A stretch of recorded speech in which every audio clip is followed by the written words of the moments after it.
আমি একজন মাদার আলমেদিন, আমার উপর বেশি নির্যাতন চলতেছে। না না, কোনো অভিযোগ নাই, যে যার মতো করে চেষ্টা করতেছে, 12 তারিখ দেখা যাবে। হুমকি তুমকি দেওয়া হচ্ছে এবং এজেন্টদেরকে বলা হচ্ছে যদি এজেন্ট যাও তাহলে রাত্রে জীবন খতম করে দেবে। ব্যানারগুলো 70% ব্যানার কেটে ফেলা হয়েছে।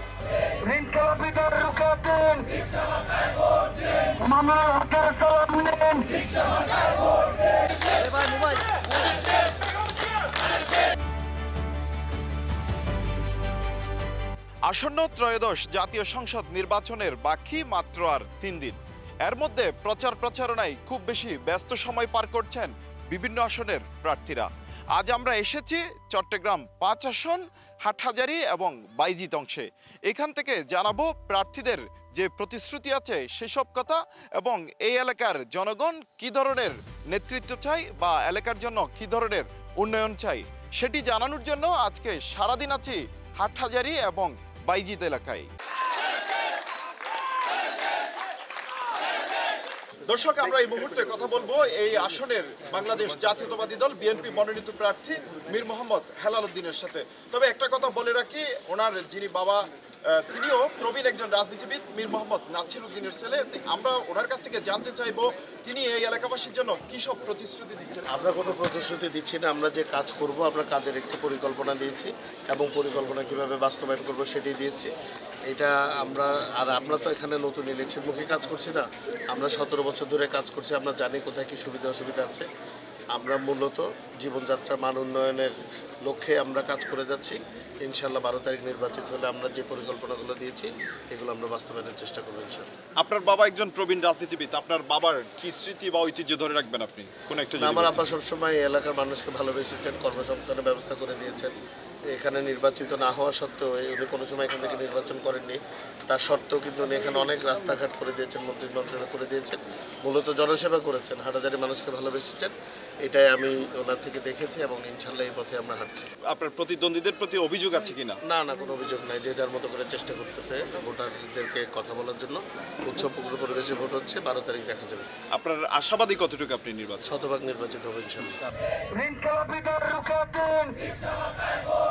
দর্শক, আমরা এখন কথা বলবো 11 দলীয় জোট সমর্থিত এবং বাংলাদেশ খেলাফতে মজলিস মনোনীত প্রার্থী মাওলানা মোহাম্মদ নাসির উদ্দিনের সাথে। আমরা ওনার কাছ থেকে জানতে চাইবো উনি যদি এই হাটহাজারীতে প্রতিনিধি নির্বাচিত হয় তাহলে উনি এই হাটহাজারীর জন্য কি করবেন। হাটহাজারীর মানুষের আমি পরীক্ষিত বন্ধু, 2014 সালে আমাকে 1 লক্ষের কাছাকাছি ভোট দিয়ে হাটহাজারীর মানুষ নির্বাচিত করেছিলেন উপজেলা পরিষদে। আমি হাটহাজারীর বিরোধী দলে থাকাকালীন কারণে হাটহাজারীর মানুষের তেমন কাঙ্ক্ষিত সেবা করতে পারিনি। এবার যদি মানুষ আমাকে ম্যান্ডেট দেয়, ভালোবেসে ভোট দেয় আমার প্রতীকে, আমার রিক্সা মার্কা প্রতীকে, তাহলে হাটহাজারীর গণমানুষের জন্য 1 নম্বর আমার কমিটমেন্ট হচ্ছে, মানুষ আজকে চাঁদাবাজের দৌরাত্ম্যে অতিষ্ঠ হয়ে গেছে, চাঁদাবাজকে আমি সমূলে কি করব, নিপাত করে দেব। 2 নম্বর হচ্ছে হাটহাজারী বাজারে, আমি বাস স্ট্যান্ডে আছি এখন, হাটহাজারী বাজারের যে যানজট, এটার জন্য আমি 2টা ওভারপাস করব, একটা রেল লাইনের পাশে দিয়ে আর একটা হলো অভিযানের জন্য, যানজট নিরসনের জন্য, উত্তর চিটাগাঙ্গের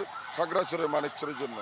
3 নম্বর কমিটমেন্ট হচ্ছে বেকার শিক্ষিত যুবক ভাই যারা রয়েছে, ওই মিরিশ্বরায়ের মতো আমি এখানে ইকোনমিক জোন করে মিল কলকারখানা স্থাপন করে আমার বেকার যুবক ভাইদের জন্য, উত্তর চট্টগ্রাম সহ ছাড়া চট্টগ্রাম মানুষের জন্য ইকোনমিক জোনের মাধ্যমে এক কর্মসংস্থানের ব্যবস্থা করব। আপনার কোনো অভিযোগ আছে কিনা?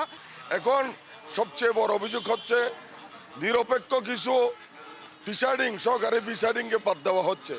2 নম্বরে আমার নেতা কর্মী যারা কাজ করছে হুমকি তুমকি দেওয়া হচ্ছে এবং এজেন্টদেরকে বলা হচ্ছে যদি এজেন্ট যাও তাহলে রাত্রে জীবন খতম করে দেবে। ব্যানারগুলো 70% ব্যানার কেটে ফেলা হয়েছে। আমি এগুলোর জন্য জনগণকে সোচ্চার এবং সর্বোচ্চ আল্লাহর কাছে তাদের হেদায়েতের দোয়া করব, না হলে পর আল্লাহ তাদেরকে আল্লাহর কাছে তাদেরকে বিচার দেব। আমি একজন মাদার আলমেদিন, আমার উপর বেশি নির্যাতন চলতেছে। দর্শক, আমরা এখন কথা বলবো এই এলাকার কিছু লোকজনের সাথে, তারা কি ধরনের উন্নয়ন চাই বা তারা কেমন নেতৃত্ব চাই সেটি জানবো। সবচেয়ে আমাদের মনে ডাকতেছে বিএনপি আসলে কি আমাদের এই এলাকার জন্য কি ভালো হবে, কারণ আর গ্রামের মধ্যে কোনো সমস্যা নাই, আর এখন জয়যুক্ত আছি, আল্লাহ দিলে দানোর শিশুর মধ্যে আর বহুত আগ্রহ করি, আমার শরীরের বাইরে এখনো ডাকিয়ে দিল দানোর শিশু উন্নয়ন করছি ইনশাল্লাহ। বারোলিয়া দো আল্লাহ জানো শিশু নিয়োগ বিএমপি বহুত বালা বিএমপির নীতি বালা বিএমপির চরিত্র বালা বিএমপি জুলুম পূর্ণ এখন ই নতুন আল্লাহ আর আমাদের রাস্তা যে ভাঙা, হ্যাঁ বাঙ্গা বাঙ্গা বেদি করে দিবে দেয় না ইয়ে না তো সড়ক হয়েছিলাম রাস্তার কি সমস্যা কি আছে? ক্ষমতা আলী ব্যক্তি করবি ইনশাল্লাহ আর খালাল বহুত বালা ফুয়া আল্লাহ রসুল দোয়া আমি রাস্তাঘাট বেশি মানে কি অ্যাম্বুলেন্স যাইতে পারে না, ট্যাক্সি যাইতে পারে, তোমার আসাইতে আছে ব্যথা হয়ে যায়। এই রাস্তাঘাট, স্কুল, মাদ্রাসা এগুলো আমরা অনেক আগে খালাদা জিয়াকে ভোট দিয়ে এরা জয়যুক্ত করবার লাই অনেক চেষ্টা করছি, আমরা দিতে পারি নাই।